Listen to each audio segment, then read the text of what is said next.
Good afternoon. It is Saturday, October 31st, 2015. Happy Halloween. Welcome to the Multifarious Man Podcast, Episode 7, The Monster Mash. To celebrate Halloween on this week's show, we will talk about the best or worst, depending on your point of view, monsters from books, television, and film. Now, to clean things up a little bit from last week, as you recall, last week's show was about the top debut solo albums of all time. Now, after the show, I got a text and email from my sister, and she wanted to know how could I have forgotten about Mary J. Blige's What's the 411? Yeah, I totally missed on that one because that is actually one of my favorite albums of all time. Now, mind you, as you know, was popular back when that album came out. They came out with a remix version of it, and I actually like the remix version better. But that doesn't change the fact that I totally missed on that one and just totally forgot it. So apologies to my sister, who I hope is listening to this episode, and anyone who may have, again, thought I just totally missed on that one. So it was just an oversight. That is, of course, one of my favorite albums. So back to Halloween. It's also known as All Hallows Eve, night of ghouls and ghosts and spooky. And I guess in this country and, you know, maybe around the world, a lot of people on this holiday like to dress up in costumes.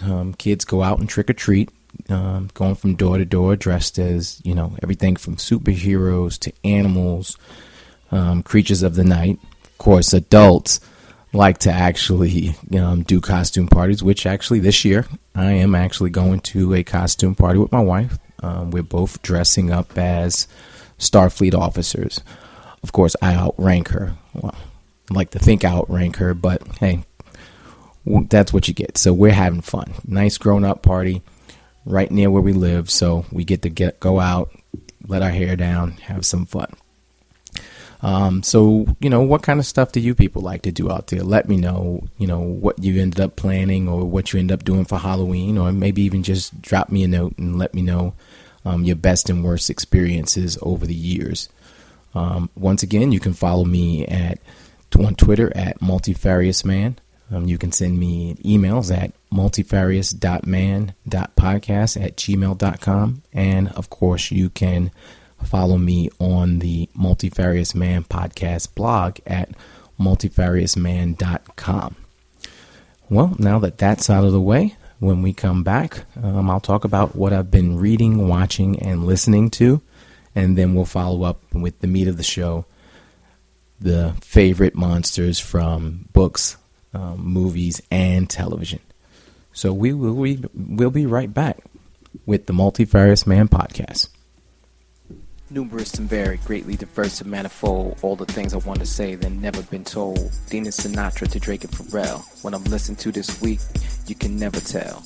Bogey and Bacall, even Meryl Streep. The devil wears Prada, even the big sleep. It doesn't matter where you stand. I'm the multifarious man.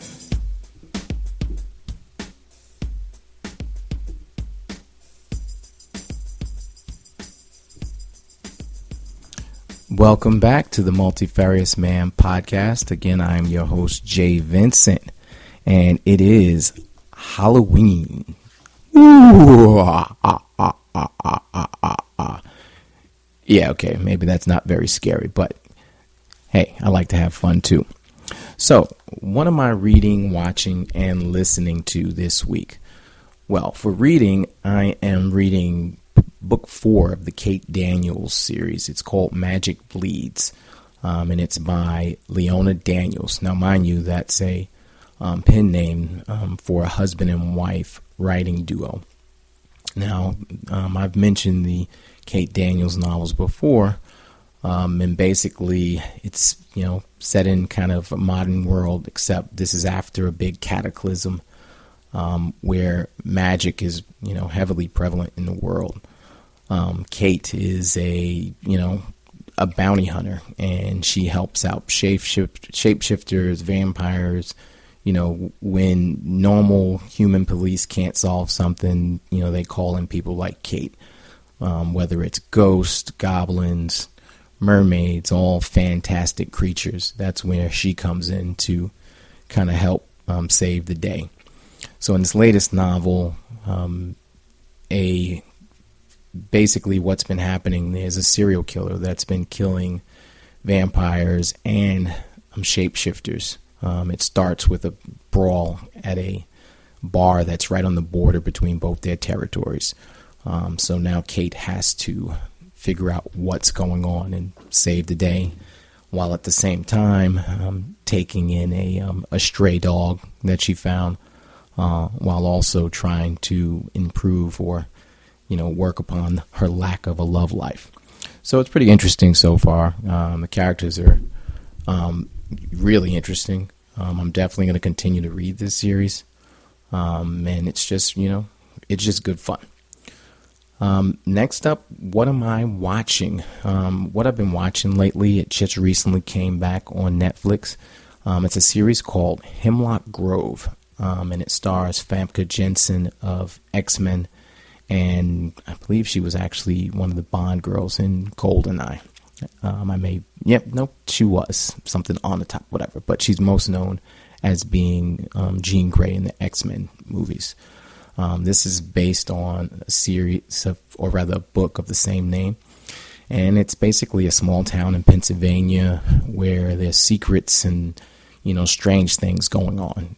The first season starts with the murder of a girl, and then you meet the different characters. Yes, in this world there are strange creatures, there are werewolves, but a lot of it has like a very X-File, Twin Peaks feel to it. So it's very interesting. This is the third and final season, picking off right where season 2, which kind of left you with a kind of a cliffhanger, left off. Wonderful thing about Netflix is all of the episodes are available at once, so you can binge watch it or watch it at your leisure. Finally, what am I listening to? Well, it being Halloween and all, I pulled out an old classic. And I've actually been playing this on repeat. It's probably driving people crazy. And that is, of course, Michael Jackson's Thriller. And also watching the video, too, now that I think about it. But there's nothing scarier, or rather more fun, than listening to this song and, the synthesizers and, Vincent Price speaking on it. If you don't know who Vincent Price is, go back. He did a lot of radio and television many, many years ago, but he has a voice that, it's very spooky and scary, so he always played in a lot of horror movies. But it's a classic from the Michael Jackson album Thriller of the same name, which, of course, is like the greatest selling album of all time. So if you haven't listened to it, what planet do you live on?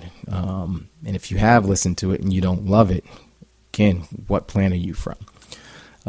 But I think it's perfect because it is Halloween. So pull out Thriller and listen to it, or queue up the video. You can probably find it on YouTube or Vivo. Just Google it, Bing it. You can pull it up and play it. That's it for what I've been reading, watching, and listening to. And I think I did say watching, but we're going to let that pass.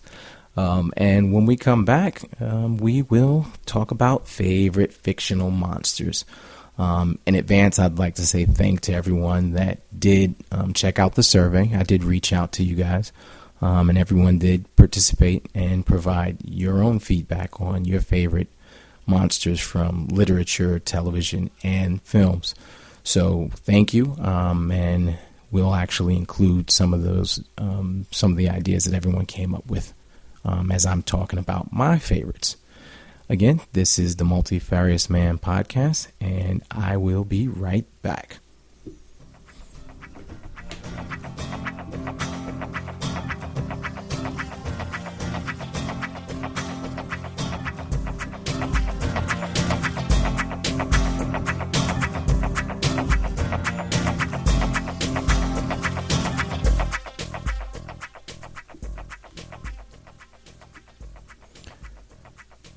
We are back on the Multifarious Man podcast. I am again still your host, Jay Vincent, Multifarious Man on Twitter. Now, in honor of Halloween, of course, I decided that this episode is going to be about monsters from your favorite fictional monsters. And the beautiful thing about this is because we're talking about literature, television, and film, you literally have thousands and thousands to pick from. Now, for me, of course, I went with, either a character that, whether when I was reading a book, really moved me, or if it was a movie or television, scared the bejeebies out of me. Some people like to be scared. I enjoy it, but not as much as others may like it. So first up, I'd like to talk about my all-time favorite movie monster. Now, to kind of set the stage for this one. So, 1979. I'm still living in Queens, New York, and this movie comes out called Alien. Yes, Alien. So we're actually talking about what's come to be known as the xenomorph from Alien. Now, 1979, I don't want to age myself, but I was fairly young. I was old enough to go to the movies, but, young enough that I shouldn't have probably seen this movie. And, of course, I didn't. My father took all the kids on the block, including my cousins, but my mother wouldn't let my sister and me and my sister go. So I didn't get to see this movie in the theaters. I actually got to see it years later on videotape. For those that don't remember, videotape, Betamax, it's those square tapes in the old VCRs. So first time I saw this, I did see it, in the safety of my own home. But Alien has such a slow build up. The premise of the story is, it's in the future, and this mining crew on a mining spaceship, I believe, or a cargo ship. They find a beacon. And they go to investigate, go down on the planet. One of the crew gets attacked by something that attaches itself to his face. Okay, fine. They bring him back up the ship. It's an emergency. They think everything's fine sometime later because the thing just falls off. Well, at some point, this thing had laid an egg in his stomach and hatched. Burst right out of his chest. It's the chest bursting scene. They've probably made fun of it in many movies since then. But out of, what burst out turned into this giant alien. Big head, double jaws, acid blood. And this one creature basically decimated the crew. And yes, I had nightmares about this thing. Nightmares of it coming out of the closet or, climbing out from under my bed and looking up and you're thinking you're seeing these jaws coming after you. Well, yeah, probably glad I didn't get to see it when I was younger, but even when I did finally see it, when I was around 12, I probably shouldn't have seen it then, because 1986 comes around and they make a sequel, Aliens. Yes, plural. Now there's more than one. There's hundreds. Saw this in the movie theater with a bunch of my friends and cousins, also from Queens. We went as a group, and I probably hadn't screamed so much, and it wasn't screams of joy. It was terrifying. I don't care what anybody says. I screamed like a little girl. Yes. And to this day, I still love this movie, still love being scared by it. It's not as scary anymore. Yes, I'm older. I'm not afraid of aliens, but it's a fun movie. If you haven't seen it, definitely the second one is definitely worth it. You really don't even need to see the first one. You could probably leave behind the third one.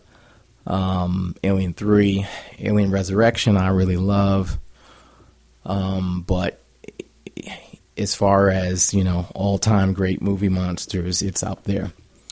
Now, from the survey, a couple of people actually came back with some different selections. We actually have, let's see what we have. Here we go. So, someone actually came back with Ghostface, which is actually from the Scream movies. So, it's that mask. So, wearing a black cloak with that Scream face, come to be known as Ghostface. Also, another popular one is Jaws. Yeah, probably people looking at it now say, okay, the shark looks fake. But imagine, seeing this in the 70s at a drive-in theater. For me, it was actually the first movie I ever actually saw as a child. And to this day, I still do not like going in the ocean. So yes, Jaws is actually an excellent selection because I'm still afraid of sharks. And rightfully so, they are real. And they still attack and eat people. So yeah, very good choice for a movie or film monster. Next up, we actually got some selections for Michael Myers from John Carpenter's Halloween. Yeah, as far as the psycho, silent killers from films, this one's perfect. So especially for, now that it's Halloween.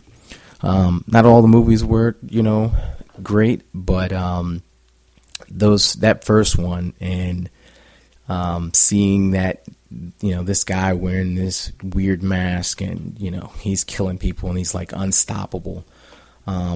Wasn't as, I'd like to say, as crazy or as, unstoppable as Jason from the Friday the 13th movies.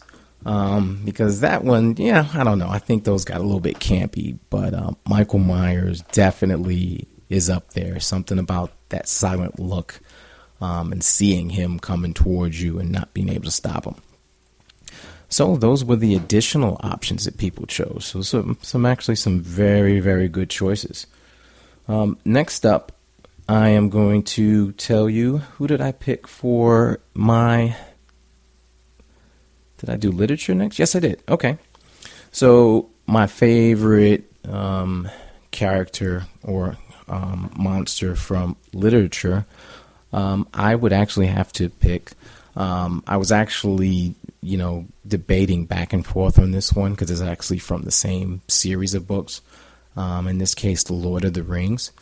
Initially, I was thinking Sauron, who's the big bad, all-seeing eye. But then I thought about it more, and truly, the creature or creatures that, as I read these books, when I was younger, that filled me with the most dread, and, as Frodo and Sam and, the rest of the Fellowship are on their way to Mordor, it's the ring race that, initially chased them on horseback, and eventually on these giant winged Nazgul. But I just remember, as Frodo, Sam, Pippin, and Merry were first leaving the Shire, and it's night. They don't know where they're going. They don't know who they can trust. They just know they have to flee, and something's chasing them. And there's this impending sense of dread and doom. And just reading about them, riding through the fields and along the roads and trying to hide. And then, the whole battle at Mount Weathertop where Strider, helped defeat these creatures and Frodo gets injured. Yeah, spoiler alert. Okay, book's been out for years and they've made movies. So if you don't know about it, too bad. But just how they're described, these creatures of the dark, these fallen men, kings of old, who gave in to evil. And now they're these wraiths that, can sense the ring and, they get closer and closer. And I just remember, reading this book in my room under the covers, well past my bedtime, of course, and just being afraid. And, kudos to Peter Jackson, who actually later on developed the movies of Lord of the Rings. And I just think he was spot on in how they were portrayed on film.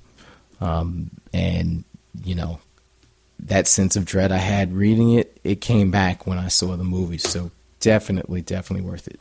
If you hadn't read the books before, I definitely recommend them. And, I still think the Ring Race, that's definitely, in terms of literary characters, monsters, and fiction. Now, from the survey, let's see what we have. Okay, so someone picked the Velociraptor from Jurassic Park and The Lost World. Excellent choice, and this is not just we're not talking about the movies here. We're actually talking about the original Michael Crichton books that he wrote. And yes, in the books, the Velociraptors are even fiercer than they were in the films. Violent, highly intelligent. I can't help it now when I'm driving past a field or even a cornfield or anything with high grass. I can just picture that there are these velociraptors hiding, in wait, ready to pounce and come and get you. So actually that actually works. The velociraptors, excellent. Also another choice, and I don't remember this one myself, but and maybe I'm pronouncing this wrong. Basilisk from Harry Potter. Probably have to research that one, but I'll just have to take, someone's word on it that this was, a scary monster from the books. And yes, I admit I did not read the Harry Potter books, just the first 4. It's been years. Did see the movies, so I'm sorry, Potter fans. I'm just a silly muggle. Now, here's a good one. All-time, one of the all-time classic monsters from literature, Dracula, the Count, Vlad the Impaler. I don't even really have to say much more about it. Dracula, classic, the king of the vampires. Definitely a good choice for a monster from books. So good choice there. Thank you for whoever out there actually selected Dracula, because that's an excellent choice. Now, finally, scary monsters from television series. Now, for me, I picked, and maybe this is because I'm just scared of these type of creatures in general. People don't call them creatures, but I think they are. They're evil. Clowns, and more specifically, Pennywise the Clown from the miniseries It, which is, of course, based on the Stephen King novel of the same name. Now, in this miniseries, Tim Curry played the character Pennywise the Clown, this evil creature that hid in storm drains and, killed children. I don't like clowns. So Pennywise the Clown, yeah, I don't know why I sat through the series, but I was curious. Mistake. Still to this day, clowns. No. And, I even remember that clown from Poltergeist. Yeah, still. Clowns, scary. Pennywise the Clown, even scarier. So, yeah, just don't bring any clowns around me. Now, from the survey, let's see what someone else came up with. Oh, here's some good ones. The Red Devil from Scream Queens. This is actually a new series on Fox. Have not seen it yet. I've seen plenty of promos and commercials for it, so I'll definitely have to check it out. And at this point, I'll just have to take your word that the Red Devil is scary. Next, here's a good one. The Smoke Monster from Lost.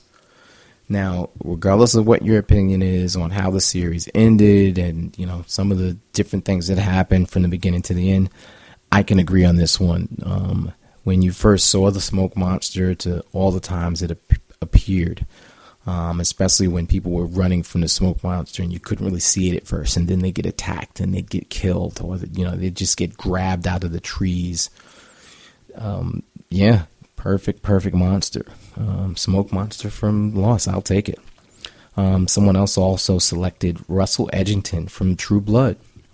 Okay. Yeah, I can take that one. He was violent and charismatic and, just scary. Something about Russell Edgington. Yeah, I'll actually take that. Yeah, I don't even know what else to say about that. His character was just very macabre, and, something about when you can be menacing without being, a giant, or, and you could go from very calm and genteel and then suddenly just, unleash your fangs. And Russell Edgington definitely, he had a lot of people, because he was, in the world of True Blood, he was, one of the oldest vampires. So, definitely very powerful.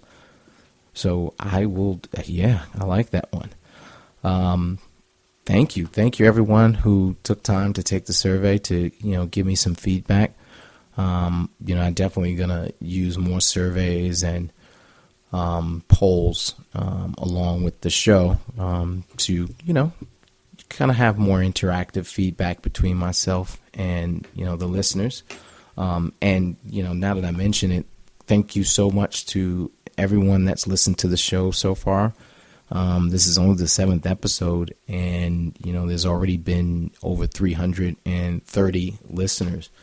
Now that could just mean that 330 people listen to the show one time, each, and not all the shows. But I'd like to believe that, people have listened to it multiple times. I've gotten good feedback, and not just from family. So family, friends, continue to spread the word for the Multifarious Man podcast. I'm having a lot of fun. I'm enjoying it. Getting into a nice groove here. And just hope to continue bringing you great shows, interesting shows every week. But yeah, send me your feedback. Let me know what else topics you would like me to cover. Because, all things art and music and books and movies and films, there's plenty out there, plenty to talk about. And, I would love to take the time, to discuss these things with you. And of course, bring you additional interviews with people within the arts. So when we come back, we'll wind down this week's show so people can get out there and get to trick-or-treating. Again, this is Jay Vincent on the Multifarious Man podcast.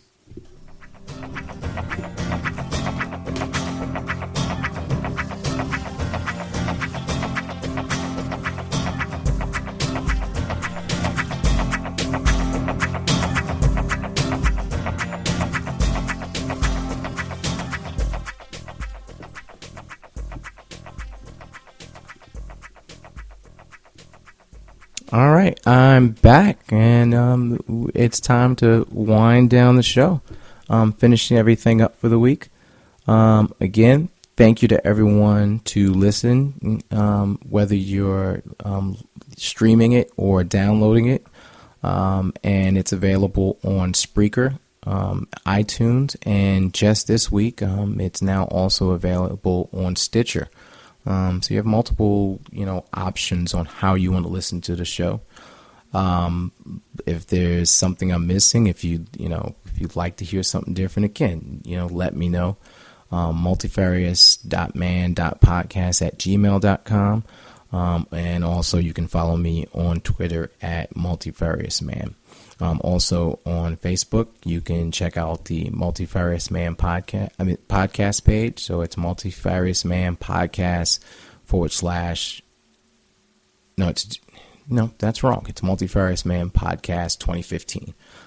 You can just search right in the search field on Facebook. Also, you can actually follow the blog at multifariousman.com, and you'll also on that page find links to Facebook and Twitter. So again, once again, thank you for joining me on the show. Had a really good time. Hope everyone has a safe and enjoyable Halloween, All Hallows Eve. You're never too young to, be young at heart. Dress up as your favorite cartoon, film, television, book character. Be safe, have fun. Try not to eat too much candy. If you're an adult and you're out enjoying some beverages, don't drink and drive. take your Uber cab or your yellow cab or your public transportation, or just have a designated driver. There's nothing wrong with it. Or just stay close to home, someplace you can walk to. That's what I'm doing. Also, please continue to follow the blog. I'm going to, as the week goes on, I'll probably figure out what next week's show is going to be about. Still trying to come up with a good catchphrase. Actually, that was recommended by my friend Kai, who is an author, and hopefully I will actually have her on the show coming up. She has a couple of books coming out. She's known as the author K.F. Johnson, so stay tuned for that. So until then, same bat time, same bat station? No? Maybe? Maybe I think that one's used, Batman. Excelsior? Yeah, no, copyright infringement with Stan Lee? Yeah, I don't know. Just don't be limited. Don't just be various. Be multifarious. Yeah, I messed that one up again. All right. It's a work in progress. Come back and I'll eventually have a good one. Thank you again and have a pleasant tomorrow. Numerous and varied, greatly diverse and manifold. All the things I want to say that never been told. Dina Sinatra to Drake and Pharrell. When I'm listening to this week, you can never tell. Bogey and Bacall, even Meryl Streep. The devil wears Prada, even the big sleep. It doesn't matter where you stand. I'm the multifarious man.